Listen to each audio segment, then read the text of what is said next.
It is very common to hear mothers say, I'm doing it for my children. But do you know doing it for your children might be the worst thing you're doing for yourself? And in turn, be the worst thing you're doing for your children. Stick with me, let's talk about how self neglect is making you a bad mom. Hello, healthy moms. Welcome to Nyago.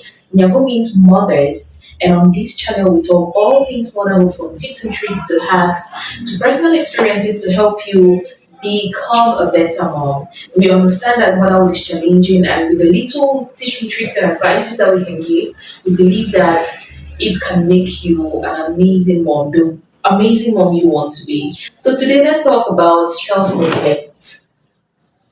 Self neglect is like forgetting about your own personal needs to meet up with the needs of others or to do something else. You can neglect yourself by involving more with work or with things around you instead of looking inward and looking at yourself and taking care of yourself. And self-neglect is something which is very common in motherhood. Sometimes we do it without even knowing that we're doing it. But how is this affecting you? When you neglect yourself as a mother and you do not set out time to take care of yourself and do certain things that you need, it makes you to lack emotional and physical well-being, right? Because if you're so busy taking care of your kids, you're busy taking care of everyone else, you don't have time to even work out, you don't have time to sit and think of how you're feeling at the moment, you don't have time to face your own emotions. It makes you to lack well-being, and it makes you in a way that it's difficult for you to address the physical well-being of others. Sometimes you realize, oh, it seems as if everybody in your home is okay, but then without physical and emotional well-being for yourself, it is difficult to truly satisfy the people around you. Another thing that self neglect does is it reduces your ability to be able to meet your children's needs. In so many cases, we've seen mothers who will be in abusive marriages and tell themselves, "Oh, I'm just here for my child." And in like the case of our famous gospel musician Osinachi, she was in a relationship because probably she was there for her children or for some other reasons we don't know, but she was neglecting herself. And at the end of the day, she lost her life, and who suffers? The kids. So there is failure for you to be actually able to meet up with your kids' need. The thing is with us Africans or humans as a whole, it is until you get to that point where maybe you die or you're on the sick bed that you realize that what you were doing is wrong. But self-neglect, even in your day-to-day life, reduces your ability to take care of your children's needs. And if you actually want to be there for your kids, you actually want to be there for your family, or you claim that you love those people, then you should be taking care of yourself. The third thing that self neglect is doing to you is actually reducing your emotional availability, either for your children or for your partner or the people around you. When you neglect yourself so much, you tend to be really, really stressed, and you are not available emotionally because you get to the point where because you've been neglecting yourself so much, that is what you know how to do. As such, is like a circle. You get up in the morning, you make the kids breakfast, you bake the kids, you send them to school, and then you go to work, or even if you're not working, you jump on some kind of work and you keep yourself so busy. At the end of the day, you go to bed really tired, and you wake up in the morning the earliest, and it's a routine. So you're not emotionally available both for your children and yourself. There is no time that you take out some time and sit and ask yourself, what am I feeling in this moment?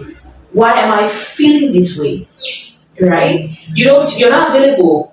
You're not available. It seems like you're there, but you're not there because you're neglecting yourself, and truthfully you're stressed, or you're trying to like go over the everyday life that you ignore the fact that you're stressed.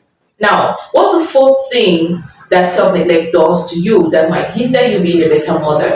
When you neglect yourself, you might feel like, oh, you're there for everybody, and like you care about people around you and they'll love you for that. But do you know what it actually does to you? It shows as a form of poor role modeling. A lot of us mothers of today are the way we are because our moms were sacrificial. Like they dropped everything to see that, oh, everything went on well with us. Like you see a mother just going on and going on and going on, and I really wonder how they did not used to break down, or maybe they broke down, but we did not used to see it. So it makes you a poor role model. A lot of us today don't know how to take care of ourselves because we didn't see our mothers doing it. So that's what we know that it is to be a woman. So if you want to be a good role model to your kids, because who you are as a woman is what your girl child is going to be, about 80% or 90 or even more. And that is the kind of woman your son is going to be looking at. So if you want your girl child to be a better person, take care of yourself. And if you want your son to get married to a woman who actually will take care of him very well, take care of yourself. Because there is no way you're pouring from an empty cup. Now, another thing which by neglecting yourself, it's making you a bad mom is by neglecting yourself, you are increasing the stress within the family. Because when you're not your best self, you realize that you shout more. The kids do very little things which you could think. It gets you so angry. Your partner does something little that you could just be like, anyways, he's human and it's possible for him to make this mistake if you were sound in your mind. But it gets you so angry and it all brings a fuss in the home.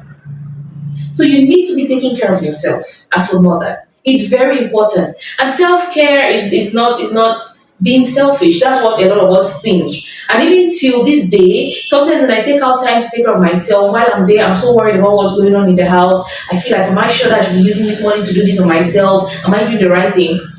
It's okay to think like that. It's okay for you to have those thoughts when you're taking care of yourself. It's because we do not see self care as something important. We're not trained to see self care as something that a woman should be doing. But if you want to be the best that you can be for your children, for your family, for the people around you, then you need to take care of yourself so that on the day which they need you so much, you have enough energy to be there for them. Now, I'll be telling you 7 things you can do to prioritize self care so that you're not neglecting yourself. And these 5 things which I mentioned earlier are not happening to your life and people around you. Let's go into it. If I had stated how self neglect is making you a bad mom without telling you the things you can do to care for yourself so that you can be the great mom that you want to be, then this video would have been incomplete. That's why I'm going further to talk about this. The first thing you want to do as a mother to prioritize self care is setting boundaries. These days, a lot is going on, and this is not just about setting boundaries with the people that come to your space, it's about setting boundaries on the internet, the things that you're letting into your mind, the people that you're letting in your environment. Like, it goes to as deep as the kind of people that you watch their status, right? On WhatsApp. Because a lot of us mothers are on WhatsApp all the time. And you just bump onto somebody's status and they are posting things that are not healthy for you and you're consuming them. Set boundaries. You need them. If you do not set and know what you want in your space, then anything just comes in. And you might feel like, no, it's not affecting you, but with time, you realize that, ooh, it's working on you. And you begin to behave in a certain way, you don't know that is what you watched like a year ago, or the small things that you've been putting into yourself which are not good for you. So set boundaries with the people around you, with the things you let into your space, with the things you let into your mind, with the things you let into your ears. It's that deep. Also set boundaries between your personal time and the time you have for the family, right? People might feel like, oh, I'm a mother, so the whole time your kids are running around and they're in your space. No. Set boundaries to when you want to have a quiet time for yourself and communicate it to your family members. Don't just get up and you're like, oh, this is my me time on the day you want to start it and you expect that nobody will come in your space. No. Communicate it with your family members ahead of time and tell them, for me to become a better mother to you guys, be a better wife, I need this particular time every day to myself. It's possible that you make it to happen when maybe they have gone to work or your partner has gone to work or the others have gone to school. I can make that happen because you cannot have your me time when it's time that your kids are coming back from school and they need food. That's not reasonable. And your me time doesn't just have to be you being quiet somewhere. Your me time can be you cleaning the house and you're playing some good music which you love and you're thinking about your life, you're thinking about where you want to be and the things that you can change in your life That could be your me time, right? For us mothers, we usually don't get me time, but you can do something about having some time for yourself. The second thing you want to do is to schedule self-care activities. Schedule them and tell yourself that maybe first week of the month I'm going to do this and I'm going to do this, I'm going to do this. Or whether it involves reading a book, whether it involves doing some yoga, whether it involves doing some exercise, schedule some time for those things. Schedule it. Put it somewhere which you're going to see it. Make everybody in the house know so that if you're not doing it, they remind you. It is amazing how little kids can pin you to something that you said you will do. Put it somewhere that everybody can see. Time for yoga, time for you to read a book. Like those things are important. Schedule the time. Put it on your calendar or something. But make sure that you schedule it ahead of time so that you prepare yourself for it ahead of time. The third thing you want to do is to seek for support. A lot of us mothers want to do everything by ourselves. That's what we watched our mothers do, or that's who we've become. But seek for support. If you need support, if you need support with as little things as you have to wash plates, you have to wash clothes, you have to clean the house, and you feel like if somebody could just wash the plates, I'll have just cleaning the house and other things to do. Then you ask for help from your partner, from your kids, have a routine, have a schedule so that everybody in the house is doing something. Because truly, you cannot be doing it all by yourself. Ask for help, as difficult as it might be. I struggle with that as well, but you can ask for help so that you don't break down while trying to do everything by yourself. Another thing you want to do is have self compassion, all right? Like, talk to yourself the way you talk to others. A lot of us women are so kind to the people in our lives, but if like somebody outside of you was talking to you the way you talk to yourself, that person will not be your friend for a minute. Be compassionate and kind to yourself. Even when you can't schedule for a self-care period, a self-care date with yourself and you can't have it, don't bash yourself and you tell yourself, oh, I'm just like this. Why are my own things always like that? No. It doesn't do you any good. Speak to yourself with love and care and compassion. The fifth thing you want to do is, I already gave a little clue about it in the third point, delegate task. You have people in the house, the people that you're taking care of, they can do something. Your toddlers can fix their beds by themselves. Your toddlers can pick dresses from the line or at least put them in the dress baskets or something like that. No matter how small they are, you'll be amazed at the things that they can do. The other day, I was trying to sort dresses and I just sent my twins, my 5 years old twins, and I told them, you see these dresses, put daddy's on in this basket, put mom's on in this basket, put Elle's on in this basket, and put Eleanor's on in this basket. My dear, before 10 minutes, those kids were done separating all those dresses and they did it so well. And I was like, wow. The other day, I told them to wipe the doors. And if you see how clean the doors looked, I'm like, what do we parents think sometimes? These kids are capable of doing things. Even our partners are willing to help us. But the thing is, we don't tell them and we assume that they should know. No. We are two separate human beings. God created us differently. So there are things that you will know as a woman that a man will not know, and you have to tell him. And when you actually tell them, they are so willing to help you.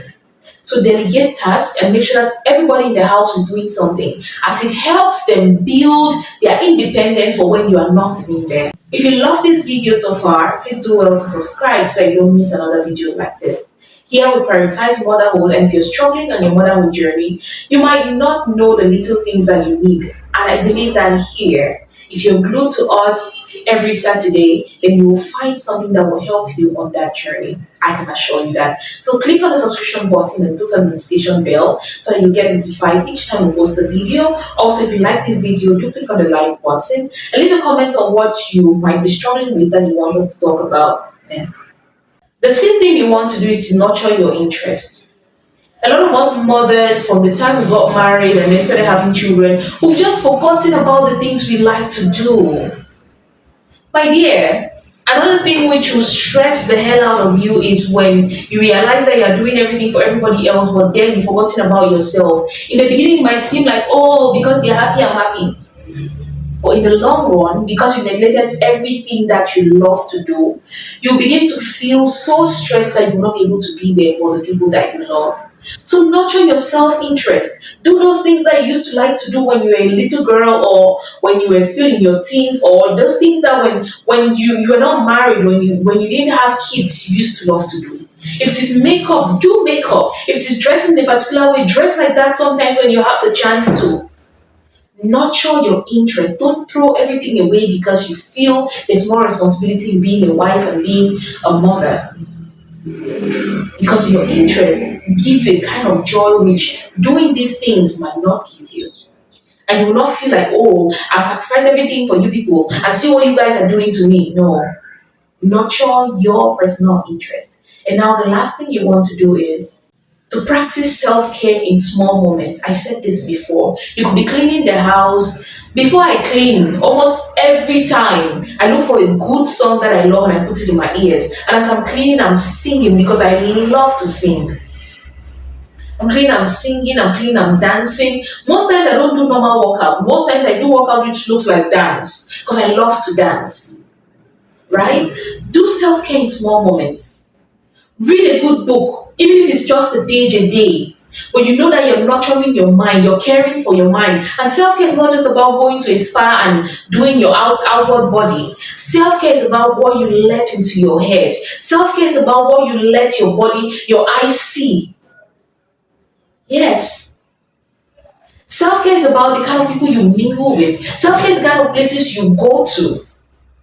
Prioritize self care, dear mothers.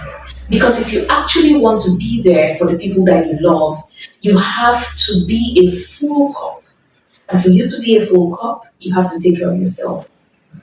Let's take care of ourselves first for ourselves, because you have just one body. You have just one you. If you lose it today, you might never have it again. Take care of yourself first for you, because when you're in good health, you feel more confident in yourself first. You feel more beautiful, you feel good about yourself, and that feeling will lead you to being a good mother, a good wife, a good person addition in the society. Let's prioritize self care, and today, do one thing that shows that you care for yourself, because you cannot give what you do not have. Thank you so much for watching till now, dear moms, and do have a beautiful day. Let's keep raising healthy moms with healthy homes. Thank you. Bye.